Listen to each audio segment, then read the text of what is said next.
अस्सलाम वालेकुम, मैं आपका दोस्त रोज़ राशिद अकरम एक और छोटे से व्लॉग के साथ आपकी खिदमत में हाजिर हूँ। बात करनी है आज 2 दिन में 3 जलसों के हवाले से और किस तरह सफ बंदियाँ हुई हैं। उसके बाद जो फतह जंग में क्या ब्लंडर हुआ है जिसकी वजह से जो मुक़्तदरा हल्के हैं उनमें उनकी सफ़ों में हलचल हुई है और उन्होंने ये सोचने पर मजबूर हुए हैं और उन्होंने कॉल की है। और उसके बाद हम बात करते हैं कि नवाज शरीफ ने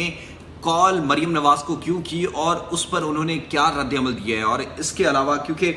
मरीम नवाज को जो अभी जो इलेक्शन कैंपेन है वो दी गई थी कि उन्होंने इलेक्शन कैंपेन चलानी है, लेकिन उसके बाद आज जो बशाम जो जलसा हुआ है शांगला के इलाके में वहाँ पर मरीम नवाज नहीं गई और जो शहबाज शरीफ थे वो गए और उन्होंने जलसा आम से खिताब किया। और मरीम नवाज और शहबाज शरीफ के दरमियान क्या लड़ाई हुई है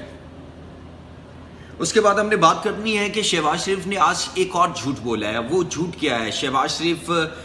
इस हवाले से ये सारी सूरत हाल पर आज बात करेंगे और इस वीडियो को एंड तक लाजमी देखिए और इसको चैनल को लाइक और सब्सक्राइब लाजमी करिए ताकि इससे मैं आपके लिए नई वीडियोस बनाता रहूं और मेरा इससे हौसला बढ़ता है, मुझे एहसास होता है कि मेरे देखने और सुनने वाले मुझे पसंद करते हैं। सबसे पहले बात करते हैं कि कल होने वाले जलसों के हवाले से मियांवाली में पिंडाल सजाया जाता है इमरान खान की जानिब से, जिसमें वो उसी अपनी जो बातें थी कि हम अमेरिका की ग़ुलामी नहीं करना चाहते, हमारी कौम आज़ादी चाहती है और इस तरह की जो बातें थी और उन्होंने सियासी मुखालिफिन को अपनी जो बातें थी और उसमें अच्छा खासा रगेदा है और उन्होंने कहा है कि वो इनके खिलाफ लड़ेंगे हर सूरत। और लेकिन दूसरी जानिब जब फतेह जंग में मुस्लिम लीग नून जो अपना जलसा करती है, जैसे कि आपको पता है मुस्लिम लीग नून बहुत पॉपुलर जमात है और उसके पास वोटर्स की बड़ी तादाद है, लेकिन कल का फतह जंग का जो जलसा था वो जिस तरह एक्सेप्ट किया जा रहा था, वो सोचा जा रहा था कि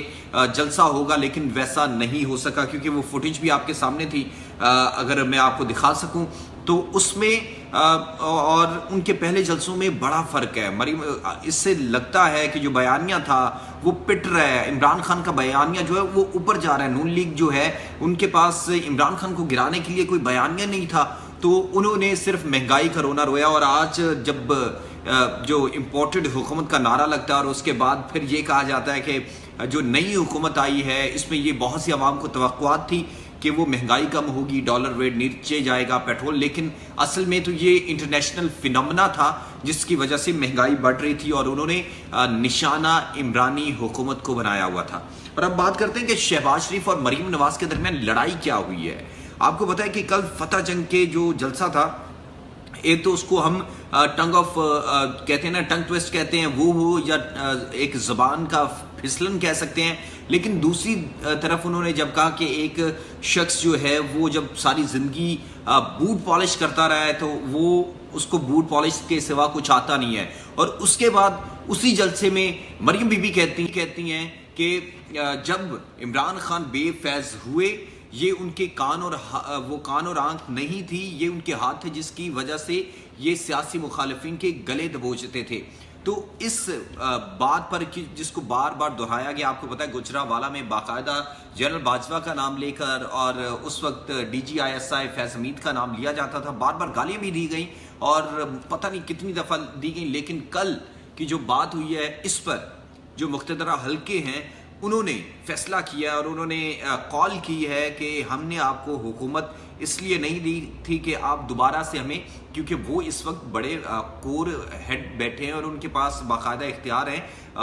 वो भी इसी इदारे का हिस्सा है जिस इदारे में बाकी के जो लोग हैं अगर उनको कुछ बुरा भला कहा जाता है तो जो इस्टेब्लिशमेंट है वो हरकत में आती है और दूसरों को पूछ गिछ करती है कि आप लोग ये क्यों नहीं कर रहे। और जब इसी के बाद जब जनरल फैज़ को कल उनका नाम बारहा जलसे में लिया जाता है और उसके बाद फिर आपको पता है कि जब जनरल फैज़ का नाम लिया गया और हमारे जनरल बाजवा साहब भी वो एतराफ़ कर चुके हैं कि इस वक्त बहुत ही शानदार एक इंसान जो है वो पाकिस्तान आर्मी में है और वो सबसे ज़्यादा काम करता है। इसके बाद बात करते हैं कि मरीम को क्या डांट पड़ी है। मरीम ने जब फैज़ हमीद का नाम बार बार लिया, फतह जंग के जलसे में बार बार नाम लिया और उसमें एक ताकि मुल्की इदारे को बदनाम किया जाए जो हमारे माथे का झूमर है, जिसको हम सबसे अजीज़ रखते हैं। किसी भी कौम, किसी भी मुल्क की फ़ौज अगर तगड़ी नहीं होती वो तबाह बर्बाद हो जाते हैं। हमें पता है शाम, लिबनान, लीबिया, इन ममालिक की हालत देखें, وہاں پر کیا ہے. تو ان میں ایک بغاوت کی جو بات کی گئی ہے, مریم بی بی نے کوشش کی ہے کہ کہیں نہ کہیں بغاوت کی آگ جو ہے وہ اٹھے اور وہ اس بغاوت کی آگ میں پورے ملک کو, پوری سلطنت کو اپنی لپیٹ میں لے, جس پر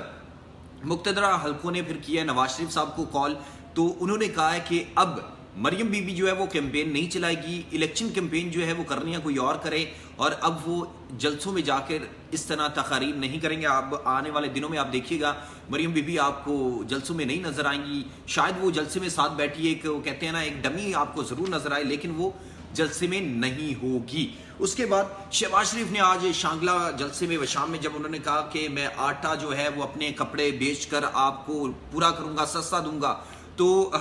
آپ نے پہلے بھی دعوے کیے تھے 6 مہینے میں بجلی کم ہو جائے گی, 1.5 سال میں بجلی بھی ختم ہو گئی, وہ بھی نہیں پورے ہوئے. تو یہ جذبات تھی. اب وہ قوم جو ہے وہ جذبات جو سمجھتی ہے, ان کو پتہ ہے کہ کون ہمارے جذبات کے ساتھ کھیلتا ہے اور کون حقیقی ہمارے لیے کام کرتا ہے. تو شہباز ہمارے وزیر اعظم صاحب ہیں, خادم پاکستان ہے, ہم آپ کا احترام کرتے ہیں, لیکن اب عوام جو ہے وہ اسی کے ساتھ کھڑی ہوگی جو ان کے لیے کام کرتا ہے, جو ان کو غلام نہیں بنانا چاہتی, جو ان کو فضول میں اکساتے نہیں ہیں. اسی کے ساتھ مجھے دیجیے اجازت. اللہ امین اور آصف.